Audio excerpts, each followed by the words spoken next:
9, 8, 7, 6, 5, 4, 3, 2, 1.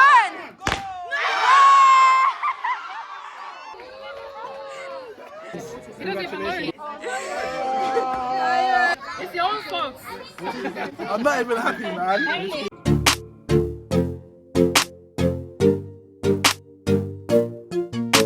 What's going on, guys? It's your boy Celeb Man. And Celeb Wifey. Welcome back to our channel, guys. In today's video, we're gonna talk about our gender reveal and just how we felt about it. Yeah, I think it's important to do this video because in this day and age where mental health is becoming like a very talked about subject, there's still a lot of subjects and thoughts and feelings that we all have that aren't talked about.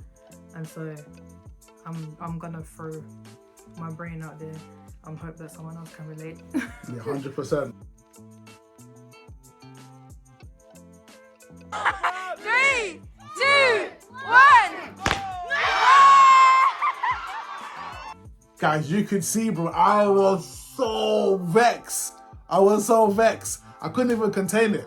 Like naturally we wanted a girl. We wanted a girl. Because we already have a boy. But when we turned the pop, bro, and it was blue. Nah, I was I'm not gonna lie, I was so disappointed. But it's weird because I kind of had a feeling in the run up that I was like, I feel like it's gonna be a boy. Do you know what? But Yeah, I was still hoping for a girl. Guys, I was just vexed. Like I was just vexed. Not gonna lie to you, I was vexed. But yeah, it's over and done with now. We've got a boy. I'm happy he's healthy so far. Yeah, for sure.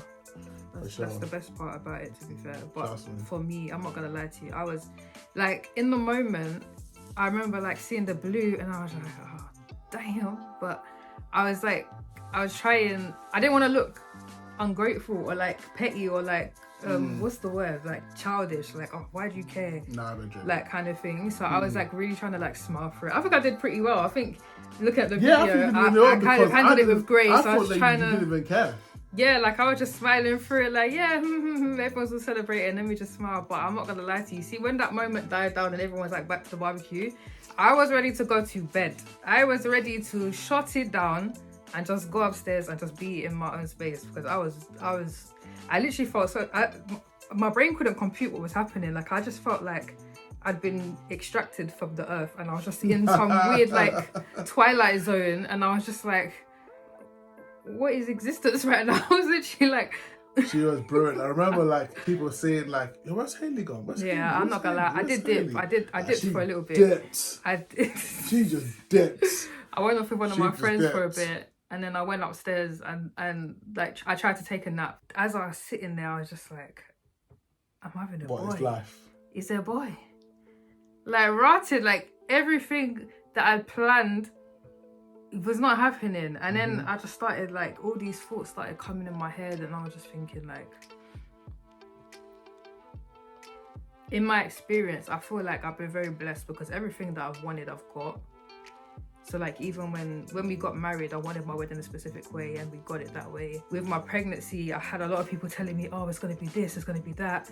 And I rebuked it all and I had a great pregnancy. Basically saying that she's been spoiled. I'm blessed and highly favored. She's been spoiled. I have been. I wanted a boy first. Yeah, this is the first time that she's wanted something that she hasn't got. Yeah, well, not the first time, but like maybe the first major something anyway. Yeah, but to be fair, I feel like since the miscarriage last year, I feel like it's just everything's kind of been going out of control and not going the way that I've wanted, and so I've been having a lot of emotions and feelings lately where I've been just agitated and disappointed that my plans are not going the way that I want. I had to read to Isaiah 55:11, I think it is. We're gonna embarrass ourselves now because I don't know the reference. Isaiah 55, 11 or 19. For the Lord's ways are not your ways, neither are your thoughts. Higher than the Lord's thoughts.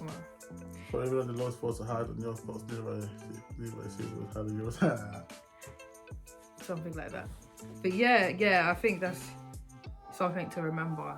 But yeah, my earth was shattered. I'm not gonna lie to you. I was very, very, very disappointed.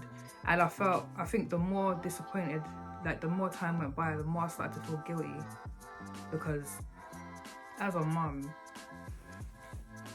like, I don't know, it's just that being disappointed, not being happy with the gender that your child has come. I don't know, it made me feel like a bad mum. And I feel like I already struggle with that on a daily, because I feel like I don't feel like I'm the most maternal person. I don't know, in a weird way, I kind of am, but I'm kind of not. I don't know, like, for example, like when Zay was born, I was expecting this whole like epiphany moment, like I'm gonna look at my newborn and be so in love and all these kind of emotions. And I looked at him and I did not feel a damn thing. I just looked at him and I was just like, cool, so baby. And yeah, and that was it. Obviously, over time, the love grew and stuff, but I felt really disappointed by that, because I was expecting this big, like, amazing moment and this, like, my life changed kind of thing, and it did not happen. And so having this again, it made me feel guilty, because I'm supposed to be feeling a certain type of way as a mum, and I don't. Does that make sense? Yeah, it does. Yeah, so it took me... But I don't think that's right, though. I don't feel like anybody should feel or have an expectation of how they're supposed to feel. I feel like you're supposed to feel whatever comes natural to you, and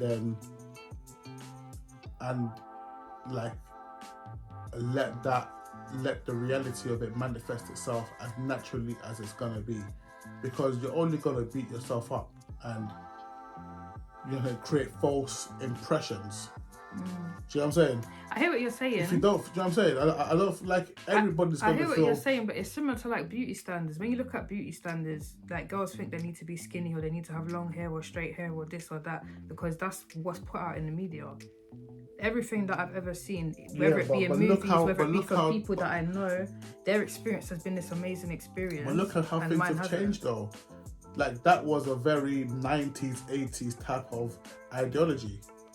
Like the whole beauty industry. Now we're seeing beauty coming in various shapes, size, colour and forms. Do you know what I'm saying? Mm-hmm. And I feel like that's kind of why we're addressing sort of this type of topic, because I don't believe that you're the only one that has had this disappointing feeling of not having what you wanted in terms of the gender. Do you know what I'm saying? And I don't think that makes you or anybody a bad person. I think it's okay to feel how you feel.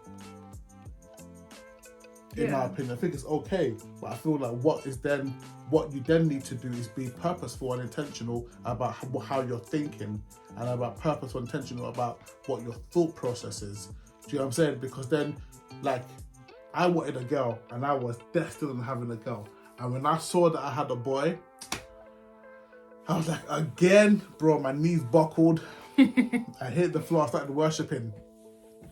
But in that, after it sort of died down and the hype was sort of over, I couldn't not feel overwhelmed with the blessing that we have to be blessed with another child, because there's people out there who can't even have kids, and how grateful would they be to have 2 boys, let alone none.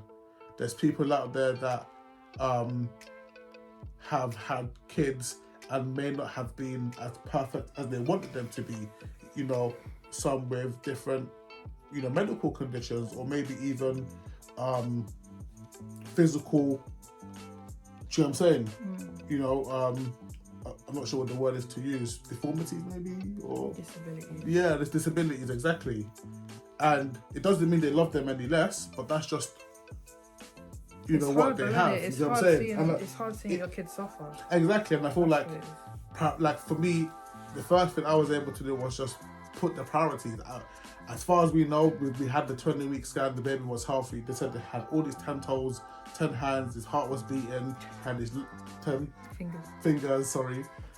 10 toes, 10 fingers, what did I say? 10 hands. Can you imagine? It had his 10 toes, 10 fingers, 2 hands, 2 legs, and the head, his heart was beating, his legs, you know what I'm saying, they showed his back, his spine, they showed us all the blessings, you know, and I think that that's the main thing, you know, that we have that. and that, you know, we can celebrate having life and giving life, and, you know, having one of God's children, you know, entrusted in us. And I feel like as that prioritized the fact that I wanted a girl, or is it prioritized the word, or it took, you know, it was, yeah. I know what you mean. Do you know what I'm saying? I'm hoping everyone else says. So yeah, it was. I feel like that's the type of attitude that one should have if they do sort of feel disappointed. You know, I just realized that, listen, it's a blessing at the end of the day, you know, to be blessed with another child. Yeah, for sure. But then also everybody's entitled to their feelings. Facts, exactly. And for me, it took about 2 days before I accepted, okay, I'm having another boy. She had a cry the following morning. Yeah, I did. I cried. Because I was holding it. I held it for the whole of the rest of Sunday. And then one day morning, we woke up and was talking about it. And yeah, I dropped a few tears. I won't lie. But then that whole day, I just felt so like bummed out and just like not in the mood to do anything. And then the following day, I woke up and I was like, okay, I'm cool. So I've accepted it. And you know what, yeah? This crisis that we're living in here, this cost of living crisis, right now, we ain't got to buy no clothes, because we've got clothes from Isaiah. We kept everything. Pretty much. I think that's one of the blessings of it. That is definitely that we don't have to buy only like a new crib mattress. But other than that, like, we're not going to be spending what we spent the first time round, because we already have everything. The only everything thing is just the disposables, the nappies and the wipes and, you know, those things. Yeah. So they're cool. It's a big blessing. The other blessing is that Zay, as much as Zay wanted the girl as well, Zay wanted a baby sister and he'd named her and everything.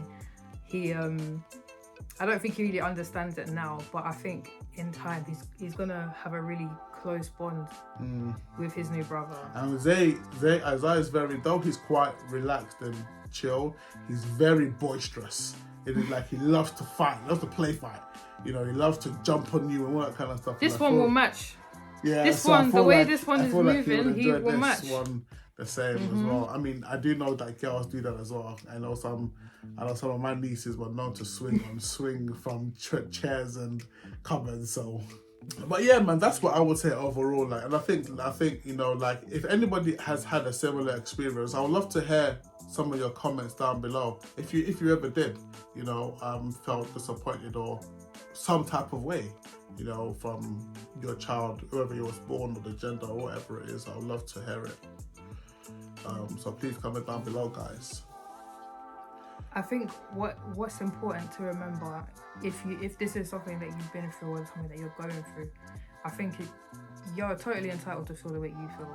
So take that time, feel the way that you feel. If you need to cry about it, and then just do your best to I want to say overcome it.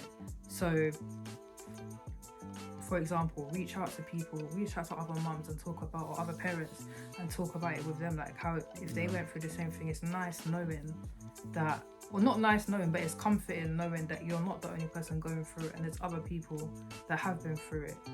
And then also just think about the blessings, or think about the positives of this situation. Okay, cool, your kid didn't come out the gender that you wanted it to be, but you've got the same gender as one that you already have, for example. So your kids are going to have a better bond, or you're going to save money because you don't have to buy all the new things for a different gender because you already have everything. Or like, there's so many positive things to take out of it, and I think that's what's important to remember. I think the more you focus on those things, the easier it is to accept that it is what it is.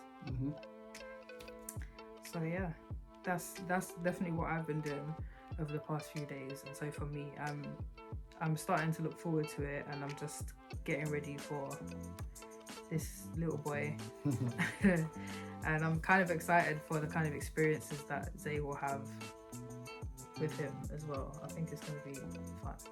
So yeah, thank you guys for watching and listening, and we really hope you understood what we were talking about, because I think I felt like we waffled a little bit. But if you enjoyed this, stick around, and there are going to be a lot more pregnancy topics that we're going to be talking about. You'll find it in our playlist titled An Honest Pregnancy, because let's be honest. So yeah. Alright guys, thank you for watching.